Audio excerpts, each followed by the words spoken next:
Salmo 70. Livra-me, ó Deus, apressa-te, Senhor, a ajudar-me. Sejam humilhados e frustrados os que procuram tirar minha vida. Retrocedam desprezados os que desejam a minha ruína. Retrocedam em desgraça os que zombam de mim. Mas regozijem-se e alegrem-se em ti todos os que te buscam. Digam sempre os que amam a tua salvação, como Deus é grande. Quanto a mim, sou pobre e necessitado. Apressa-te, ó Deus, tu és o meu socorro e o meu libertador. Senhor, não te demores. Amém, igreja. Irmãos, já hoje estão abençoados. Pode sentar. Claro que eu poderia vir aqui e pregar uma palavra conveniente aos ouvidos de muitos. Poderia vir aqui e ficar me entretendo o povo com mensagens motivadoras que alisam a vaidade, o ego das pessoas. Poderia ficar aqui dando piruetas e dizendo um monte de aleluias, o que é errado, porque o certo é aleluia, não é aleluias. Poderia fazer um monte de coisa aqui, mas o meu compromisso real é com a palavra de Deus e com os princípios e valores estabelecidos que norteiam a nossa vida, para que nós cresçamos na presença de Deus.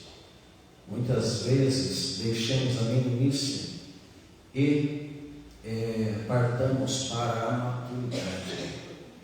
Porque, queridos, Jesus, lá em Mateus 5,48, ele a demonstrou assim: sede vós, pois, perfeitos, como perfeito é o vosso Pai que está no céu. Uma pessoa perfeita não existe. Nós nunca atingiremos um nível de perfeição onde não erraremos mais, não transgrediremos mais, não pecaremos mais, não teremos nenhum deslize mais. Nós estamos propensos, a nossa natureza está trovejando, vai vir chuva. Grande é o mistério. Grande mistério. O mistério pairou lá. Aonde eu estava mesmo? José Almeida está acontecendo. Talvez seja as caixas ligadas. Começa de novo, os irmãos estão entendendo. Aleluia. Isso é para o pregador tomar um golpe de água.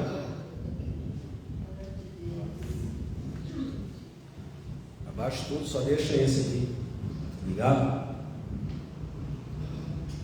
Glória a Deus. Mas, gente, Jesus, quando ele veio a este mundo, ele tinha compromisso com o seu Pai. E ele tinha compromisso com a palavra do seu Pai, com a palavra de Deus. E ele viveu e morreu por essa palavra. Jesus é a palavra que tanto abençoa-nos. Quem é abençoado pela palavra de Deus? E quando Jesus veio, o seu maior ministério, queridos, foi ensinamento. Diz o texto lá que Jesus percorria as aldeias, os lugares, de sinagoga em sinagoga, ensinando as pessoas. Quando ele se deparou com uma região pagã, terra de Zebulon e de Naftali, um povo que andava em trevas, Jesus trouxe esclarecimento, Jesus trouxe a luz. E ele disse assim, alto e bom som: arrependei-vos, pois é chegado o reino dos céus. Jesus, ele venceu Satanás, um dos nossos maiores arqui-inimigos, através da palavra. Onde Adão e Eva foram tentados e reprovados por Satanás, eles foram tentados lá no jardim, Jesus também foi tentado nas mesmas áreas, concupiscência da carne, concupiscência dos olhos e soberba da vida. Mas Jesus venceu. Jesus venceu pela palavra. Pela palavra. Se tu és o Filho de Deus, transforma essas pedras em pães e come. Está escrito que nem só de pão viverá o homem, mas de toda a palavra que procede da boca de Deus. Jesus venceu pela palavra. Ele tinha compromisso com a palavra. E muitas pessoas erram nas suas vidas por não conhecerem as Escrituras. O próprio Jesus mencionou isso. As pessoas erram por não conhecer as Escrituras. Mas a recomendação é que nós cresçamos, porque ele falou assim: sede vós, pois, perfeitos. Ou seja, nós precisamos atingir um nível de maturidade. De maturidade.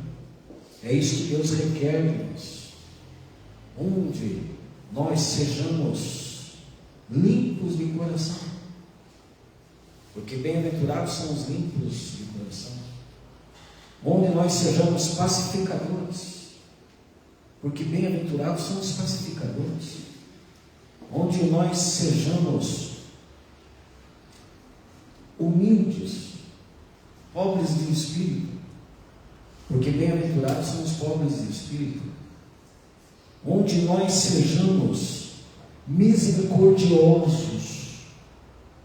Porque bem-aventurados são aqueles que são misericordiosos, porque alcançarão misericórdia. E, gente, o meu ministério é ensinamento. E eu recebo isso todos os dias da parte de Deus e do Espírito Santo. Porque cada pastor trabalha de uma maneira. E o meu ministério é ensinamento. E eu tenho compromisso com a palavra de Deus. E uma das coisas, amados, que me perturba bastante é acerca de procedimentos cristãos relevantes. E o que eu quero falar convosco nesta noite é acerca de inimigos. Inimigos. E quais devem ser os nossos procedimentos? Eu quero fazer uma pergunta para mim e para você. Você se considera inimigo de alguém? Você se posiciona como inimigo de alguém? Eu sou inimigo daquela pessoa, porque eu não engulo aquela pessoa. Ou aquela pessoa não me desce. Ou aquela pessoa me deve alguma coisa. Ou aquela pessoa me incomoda. Ou aquela pessoa me tira a paz. Ou aquela pessoa me prejudicou, ou aquela pessoa me causou um dano grande. Eu não tolero, não perdoo, e vou até o resto da minha vida, e Deus que me perdoe. Né? Você se considera inimigo de alguém?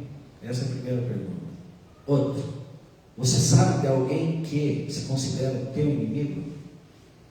Você sabe? Você tem noção, consciência, conhecimento de alguém que não vai com a tua face, não vou dizer cara, porque quem tem cara é cavalo, né? Alguém que não vai com a tua face. Você tem consciência disso? Gente, Jesus é o exemplo para nós. Jesus é um paradigma da igreja. Claro que Jesus, todos nós sabemos, teve muitos inimigos. E quais foram os principais inimigos de Jesus? Quem? A classe religiosa. Jesus ele teve muitos problemas exatamente com os religiosos da época. Foram os que mais confrontaram, afrontaram, bateram de frente E o porquê, gente? Porque Jesus, ele causava inveja naqueles, por tudo o que ele estava fazendo, pela eloquência, pelo seu poder de cura e de milagres, pela sabedoria, pelo carisma, pelas multidões o acompanhando. Algo inédito não tinha acontecido até o advento do Messias. E, gente, como Jesus teve problema com os religiosos, como Jesus teve problemas com os escribas, com os doutores da lei, com os saduceus, com os fariseus, principalmente com os fariseus, uma classe religiosa, homens extremamente conhecedores da lei, guardavam a lei no mínimo detalhe, as mínimas hortaliças eles davam de dízimos, só que tiveram problemas grandes com Jesus, porque Jesus os incomodava. E Jesus foi e falou assim: vocês adoram serem reconhecidos, vocês adoram ser chamados de rabis, mestres, vocês adoram os primeiros lugares nas sinagogas, vocês adoram orar alto para se aparecer, para receberem aplausos, para estarem sob holofotes. Jesus foi confrontando eles no que diz respeito à vaidade deles, mas eles não. Gente, eles queriam prejudicar Jesus, fazer Jesus cair por terra, matar Jesus. E de fato, amados, por propósito de Deus, eles acharam que conseguiram matar o Messias. Mas Jesus, ele veio com este chamado: morrer em nosso lugar para nos dar vida, e vida com abundância. Quem glorifica ao Senhor Jesus por isso?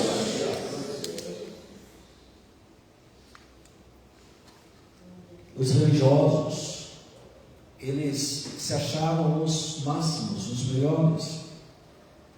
Inclusive Jesus contou aquela parábola do fariseu e do publicano. Os dois fizeram a coisa certa, os dois subiram ao templo para orar, correto, certíssimo.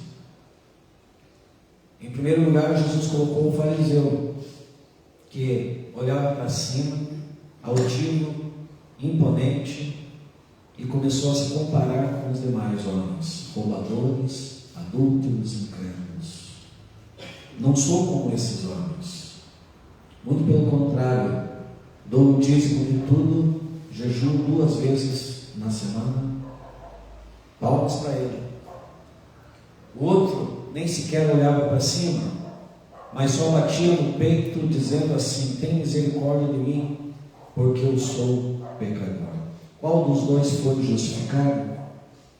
O segundo, aquele que se humilhou, aquele que sabia a sua condição pecaminosa, aquele que não se achava melhor que ninguém e nem ousava ser altivo, olhar para cima, mas só pedia a misericórdia do Senhor.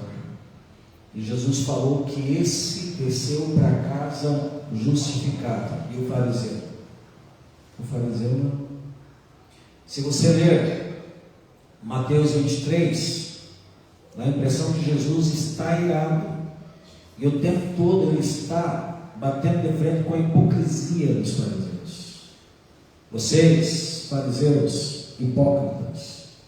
E Jesus vai decepando mesmo, deschavando aqueles homens, aqueles religiosos, aqueles fariseus. Mas agora eu pergunto para mim e para você: Jesus era inimigo deles? Não. Jesus não era inimigo deles. Eles eram inimigos de Jesus. E Jesus, quando ele falava, ele tinha poder e autoridade para falar. Porque, afinal de contas, ele era o Deus homem. E tinha tinha todo o poder e toda a autoridade. E ele falava aquilo que ele ouvia do seu pai. E, gente, os fariseus se posicionaram como inimigos.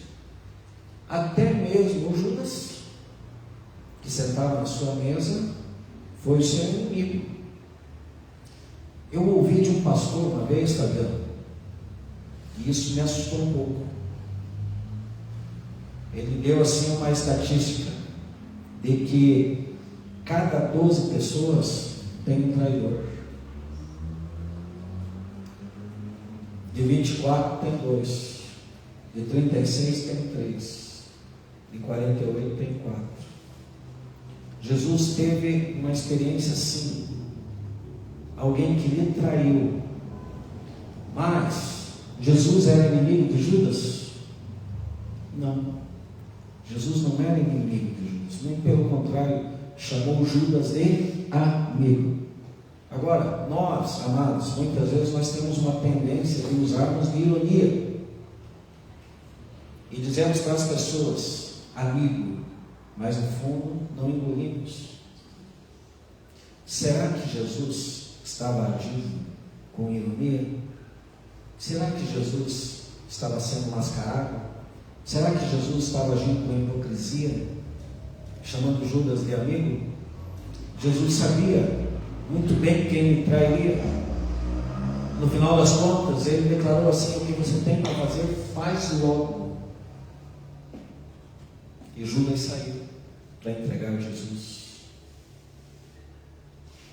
Judas era inimigo de Jesus, mas Jesus não era inimigo de Judas. E amados, o exemplo maior para nós é Judas ou Jesus? O exemplo maior para nós é aquele que se posiciona como inimigo das pessoas ou Jesus? Isso é uma coisa, amados, que me tira muito a paz, porque eu vejo muita contenda dentro das igrejas, e eu não vou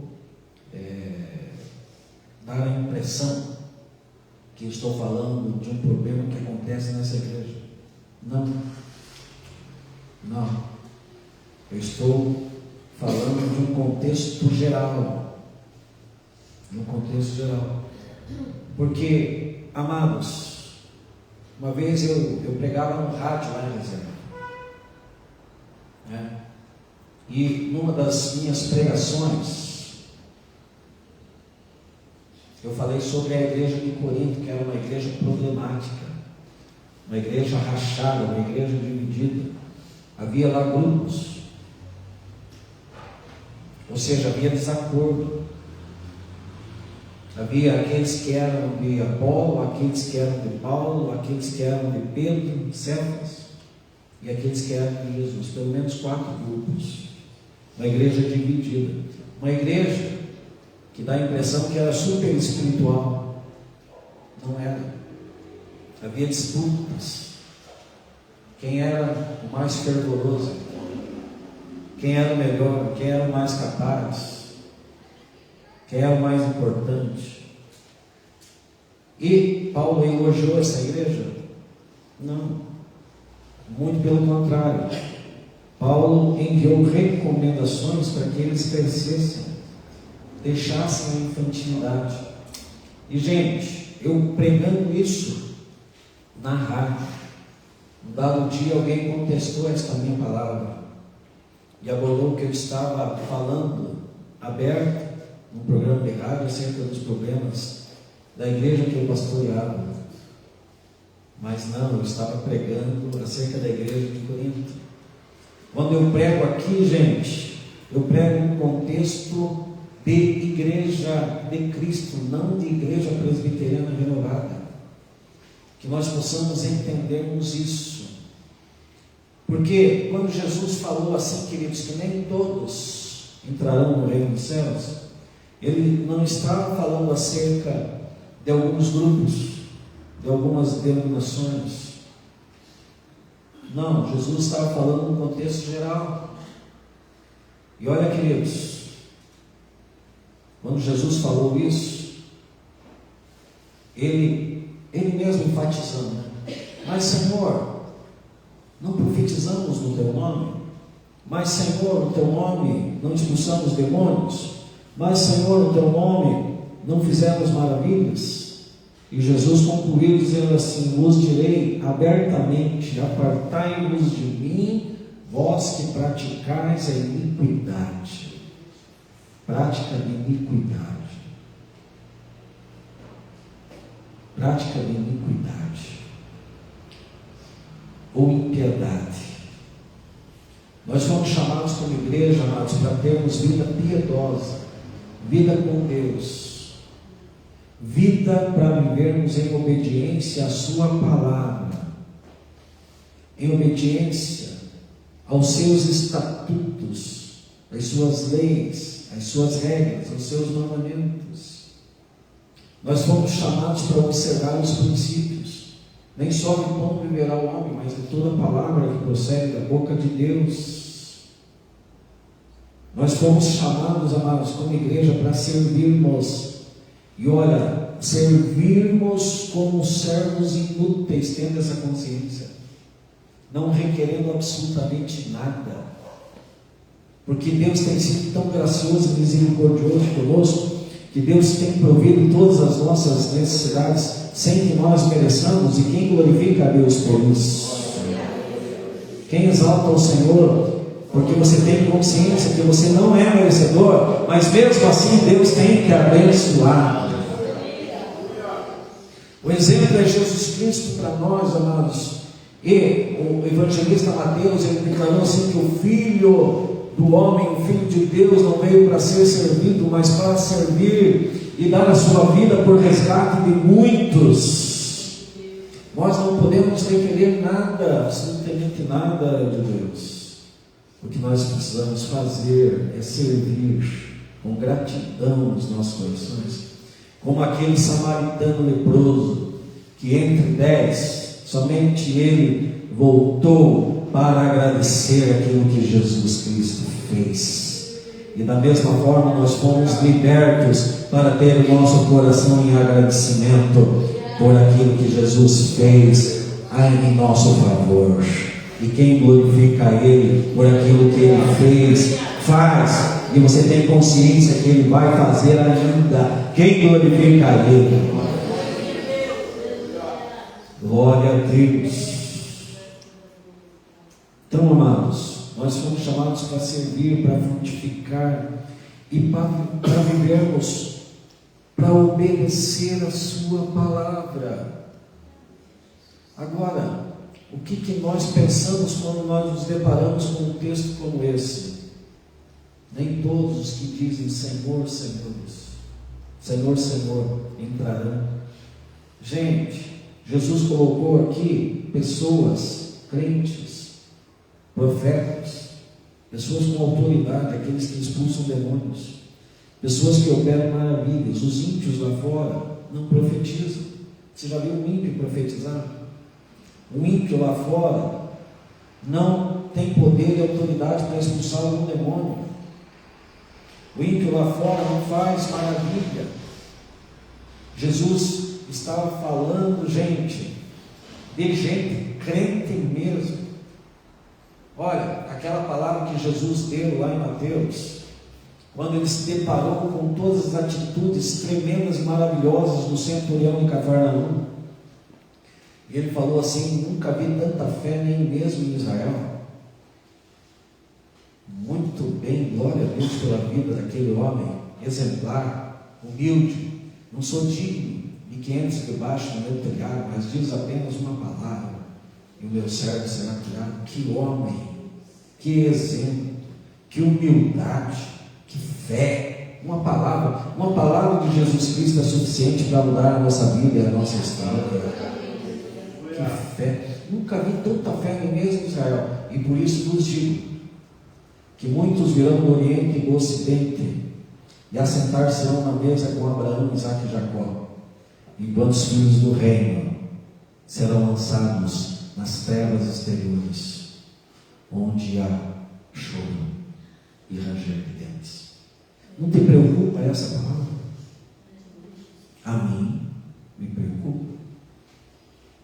Não, mas eu estou garantido, a minha salvação está garantida, Jesus pagou o preço, a salvação é pela graça, Jesus levou sobre si os meus pecados, as minhas transgressões.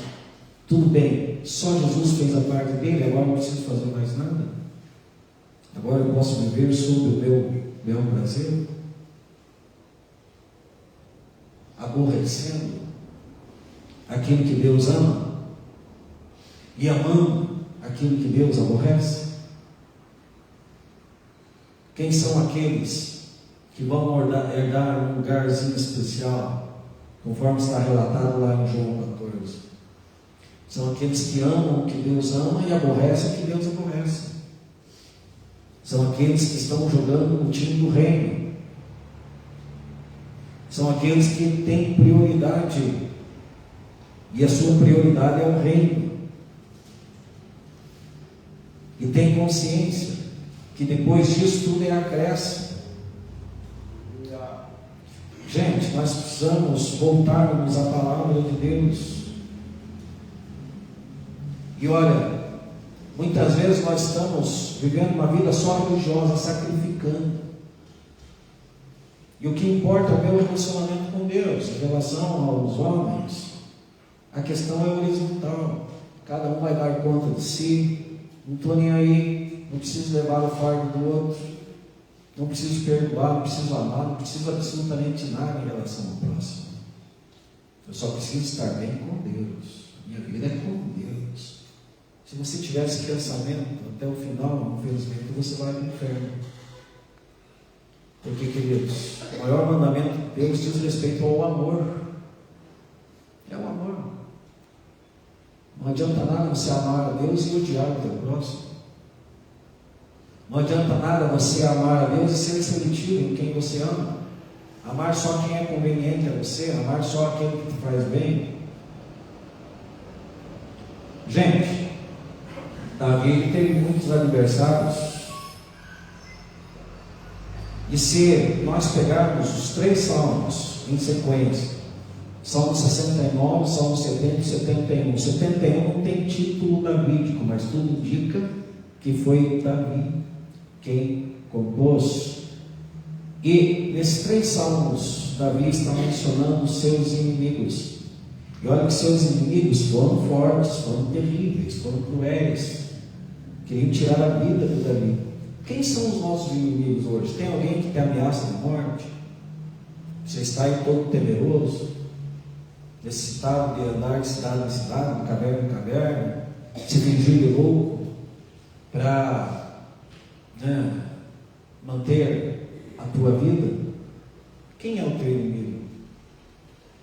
Ou quem te perturba, ou quem tira a tua paz? Davi tinha inimigos que eram amantes. Seu próprio filho foi seu inimigo. Olha que tristeza. Você tem alguém na tua casa que se posiciona como teu inimigo? Talvez você tenha um cunhado, uma coisa assim. Talvez você tenha. Mas, gente, Davi, interessante que Davi, naquele tempo, ele agia, gente, assim, que eles caem na cova que eles fizeram, que eles retrocedam, que eles não prosperem, que eles paguem caro pelo mal que estão causando, mais ou menos assim. Agora, conosco é assim também, gente. Se nós formos para um texto lá, que está em Êxodo 21, abra comigo. Vamos ler esse texto. Êxodo 21, 23 e 24. Aí eu já estou partindo da parte final desta palavra, porque infelizmente o tempo voa, né? Eu poderia ficar falando aqui 2 horas com vocês sobre isso, ou mais. Êxodo 21,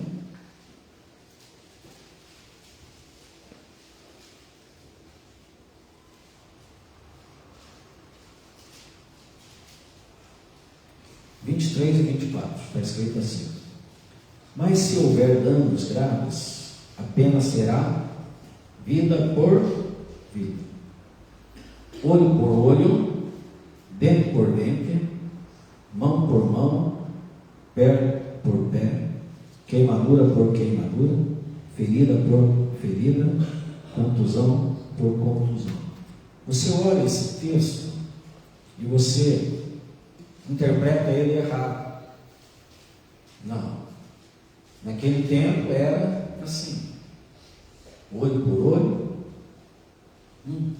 soco por soco, bomba por bomba, tapa por tapa, bordoada por bordoada, tiro por tiro. Tudo isso era assim que funcionava? Não. O texto aqui está falando de justiça, via tribunal. Não era, a miguelão as coisas, não. Havia um julgamento e pagava quem merecesse. Mas hoje, queridos, na dispensação da graça, depois de Jesus, depois de Paulo, as palavras que eles ministraram em relação aos inimigos, como que nós estamos nos comportando diante de um texto tão relevante como esse? Afinal de contas, amados, muitas vezes nós temos dificuldades de amarmos até aqueles que não nos fazem mal nenhum. E uma das recomendações maiores é que nós vivamos no amor.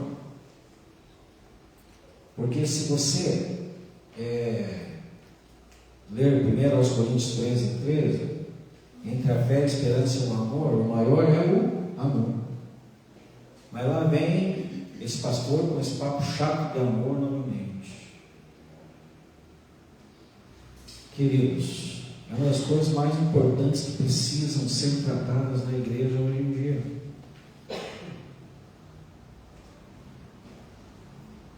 Talvez você até quisesse ouvir um outro assunto, um outro tema, mas eu penso que isso é muito pertinente para a igreja hoje em dia. Porque a cruz de Cristo consiste em restauração de relacionamentos. Restauração de relacionamentos. Acerca do perdão, amados, você precisa perdoar no dia 490 vezes, se for o caso. Não, mas aquela pessoa é imperdoável. Quem é você para dizer se alguém é imperdoável ou não? Que muitas vezes aquela pessoa que você condena os defeitos dela não tem os mesmos defeitos que te condenam. E às vezes você está julgando uma pessoa nos defeitos dela sem olhar para os teus defeitos. Porque ninguém é perfeito. E Deus conhece os seus. Paulo falou a Timóteo. Deus conhece os corações. É Deus quem julga com justiça. O que Jesus falou em relação aos inimigos foi o seguinte: que se alguém te der um tapa na face direita, ofereça também a outra face. Começa por aí. Você já parou para pensar sobre isso? O que significa isso? Não sei se alguém aqui já tomou um tapa na cara, mas geralmente o tapa da pessoa destra, ela vem e bate na face esquerda. E a maioria das pessoas são destras. Tem algum canhoto aqui? Meu Deus, quanto canhoto, vou parar de pegar. O Fabiano eu sei que já me escreveu. E eu fiquei pensando, como que consegue, meu Deus? Tem algum destro aqui? Levanta a mão quem é destro. Tem gente que não é nem destro nem canhoto. Mas nós vamos orar por vocês.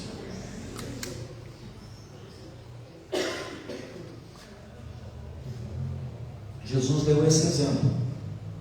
Se alguém te der um tapa na face, direita, esquerda, direita, ofereça outro. Porque, como a maioria das pessoas são destras, atinge a face esquerda. Violência. Quem dá um tapa na cara de alguém é violento. Precisa rever seus conceitos. Violência. Mas Jesus estava citando aqui o tapa com as costas da mão, na face direita. Humilhação, injuriação, um apelo maior. E no judaísmo era dupla a recompensa para quem agisse assim, pela intensidade da coisa, e o dano era maior para a pessoa que agia assim. Só que Jesus falou: se alguém te fizer isso, oferece a outra também. Ou seja, não haja com a mesma equivalência. Ou seja, o que Jesus está dizendo? Não desça no nível. Porque quando você age da mesma maneira com aquele que te causa mal, aí você fica criticando a pessoa que te causa mal, mas você está agindo da mesma maneira, você está no mesmo patamar. Ou seja, você também desceu o nível que você agiu igual. É claro que Jesus está querendo que o seu povo mantenha a compostura, a ética, o bom senso, a nobreza. Dá uma olhada para as bem-aventuranças. Bem-aventurados são os pacificadores. Bem-aventurados são os mansos. Bem-aventurados são os humildes. Uma pessoa humilde age assim, desce no nível. Uma pessoa mansa age assim. E Jesus recomendou: aprendam de mim que sou manso e humilde, e assim vocês encontrarão descanso. Salomão, a sua sabedoria, queridos, ele recomendou aquilo que Paulo ratificou lá em Romanos. Afinal de contas, se o teu inimigo tiver fome, dê-lhe de comer. Se o teu inimigo tiver sede, dê-lhe de beber. Porque fazendo isso, você está agindo com inteligência. Você está montando brasas vivas sobre a sua cabeça. Ou seja, você está dando oportunidade para a pessoa aprender a lição, se arrepender, voltar-se à palavra, voltar-se a Deus. Ou, de uma maneira mais clara, você está jogando a batata quente para a pessoa. Você está ali segurando a batata quente, você joga para ela e agora é a vez dela. Porque você fez a tua parte. Você fez a tua parte. E olha, gente, isso é justo. E foi isso que Deus fez conosco. É isso que Deus faz conosco. É assim que nós precisamos agir. E esse é só um dos assuntos. Amados, nós precisamos olhar para aquilo que Paulo falou lá em 2 Timóteo, capítulo 3. Ele falou assim que nos últimos dias seriam tempos difíceis, terríveis, onde os homens teriam procedimentos de iniquidade, seriam egoístas, amantes de si mesmos, cruéis, obstinados, presunçosos, irreconciliáveis. Uma pessoa que não se dá a reconciliação com o seu irmão, por causa de picuinhas, muitas vezes, de pendeiras, de palavras, de vaidades, de comparações, ou de até mesmo de implicância com inveja. Essa pessoa precisa sentar para ser ministrada e se arrepender dos seus pecados. Foi o que Paulo abordou acerca daquela igreja lá em Corinto, onde havia lá aqueles grupos separatistas. Gente, Jesus levantou um povo escolhido seu, que vai morar no céu, e quem deseja morar no céu. Mas agora, até que ponto nós estamos fazendo a nossa parte? Até que ponto nós estamos sendo obedientes à palavra? Ou será que a nossa vida é só religiosa? Gente, vamos abrir os nossos olhos, vamos honrar os valores estabelecidos por Deus, vamos pelo menos tentar fazer a nossa parte. Ó, quão bom e quão suave é que os irmãos vivam em união, onde prevaleça o perdão, onde prevaleça o amor, onde nós sejamos corrigidos pela palavra e tenhamos humildade no coração para acatarmos aquilo que é melhor para as nossas vidas, aquilo que vai trazer edificação, crescimento para as nossas almas, libertação no nosso ser. É isso que Jesus quer. Quando Jesus falou, naquela região lá de Zebulon e Naphtali, terra pagã, politeísta, Jesus trouxe luz. Jesus falou assim: arrependei-vos. Nós, como igreja, precisamos nos arrepender todos os dias e pedir para Deus sondar os nossos corações, porque, queridos, eu vou prestar contas de mim mesmo diante de Deus e não de outros. Agora eu quero que o Espírito Santo trabalhe em mim para que a cada dia eu possa ser melhor. Paulo foi falando lá para Timóteo: os homens serão assim desobedientes a pais e mães, mais amigos dos prazeres ou dos deleites do que amigos de Deus. E, gente, o mais preocupante, tendo aparência de piedade, mas negando a eficácia dela. O que você entende dessa palavra? Quem já leu esse texto aqui? Quem já leu esse texto? De 2 Timóteo 3. Quem lembra que já leu esse texto? Tendo aparência de piedade. Quem lembra? Tendo aparência de piedade, mas negando a eficácia dela. Paulo está falando para Timóteo. O que Paulo quis dizer com isso? Parece ser, mas não é. Parece ser crente, mas não é. Tendo aparência de piedade, só falta carregar uma placa aqui, crente, mas não é. Porque uma pessoa que é seguidor de Jesus, ela vai evidenciar que verdadeiramente vive a palavra através das suas palavras, das suas atitudes. E ela vai confirmar o testemunho com aquilo que condiga com o caráter de Jesus Cristo. Aí a pessoa diz que é crente, mas suas palavras são palavras depreciativas, provocadoras, cínicas, irônicas. Como assim? Não, mas eu sou servo. Não, mas eu estou prejudicando através de atitudes, estou planejando aqui mal, estou falando nos bastidores. Tudo isso, gente, é comprometedor. Nós devemos fugir de tudo isso. Foi o que Paulo falou para Timóteo. Está vendo?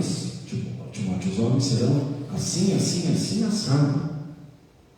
Foge destes, aparte-se desses tipos. O que ele estava falando? Sai do mundo, não se relacione com ninguém que você acha que é defeituoso. Não. O que Paulo estava falando para Timóteo? Não haja de igual forma. Não haja assim. Seja diferente. Siga meu exemplo. Está vendo? Olha para mim, Timóteo. A minha fé, a minha perseverança, as perseguições que eu sofri, tudo isso.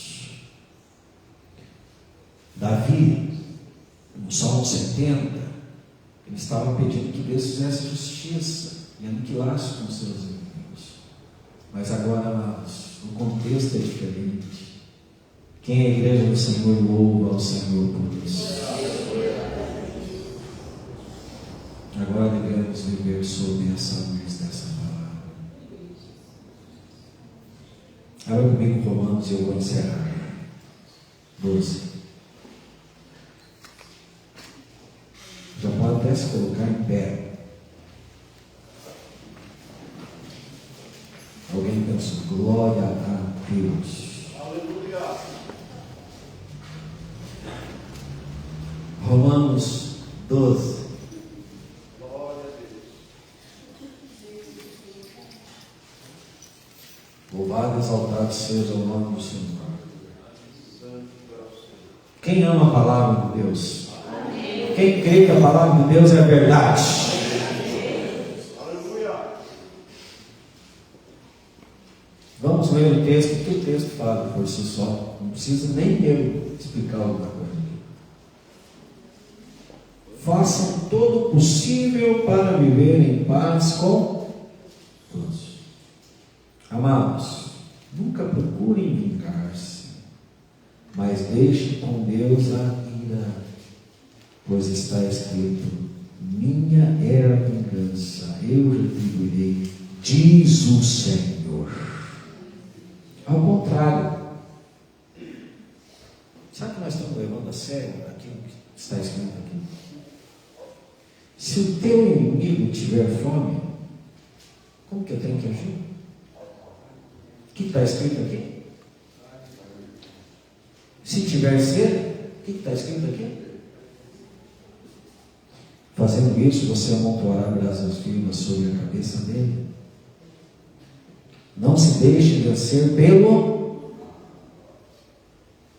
mas vençam o mal com o.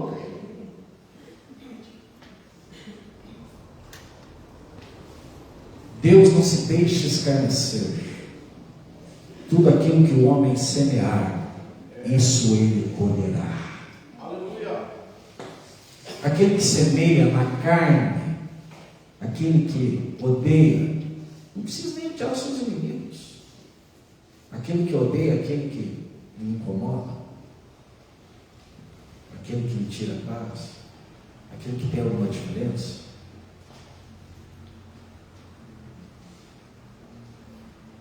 Aquele que semeia na carne, da carne vai colher corrupção. Mas aquele que semeia no Espírito, do Espírito vai ser fará a vida eterna. E não nos cansemos de fazer o bem, porque ao seu tempo ceifaremos, se não houvermos desfalecido. Então, enquanto nós temos tempo, façamos o mas principalmente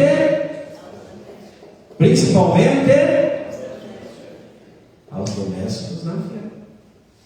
Temos que fazer o bem a todos e temos que fazer o bem aos nossos irmãos também. Amém, Deus? Feche teus olhos.